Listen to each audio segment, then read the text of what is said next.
Kalonzo, the same Kalonzo mwenye alikimbia 2007 na akawacha Raila Amolo Odinga kaenda akajoin Kibaki, ndio sahihi analia akisema ati yeye anaweza kuwa the best president na anaweza sasa.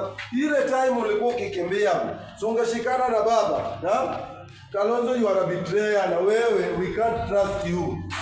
Wewe umekaa kwa siasa 40 years, hakuna kitu umefanyia Wakamba. Instead ile kitu umefanyia Wakamba ya muhimu ni kuwajengea jela. Shamba umechukua Yatta farm uko nayo. Sasa hii unasumbua Ruto ati Ruto bana retire from politics, give William Samoei Ruto time. Wewe Ruto wakati wewe umeanza siasa kama Ruto bado wako shule. Ruto amekuja amekuwa president bado unapiga tu kelele. Bana wazee kama nyinyi ndio hamna agenda. Sasa hii palituko hapa. Hii ni kazi ya William Samoei Ruto. Wewe tuonyeshe hapa Kenya umefanya hata nini yenye watu wanaweza sema. Hapa ni tutamba.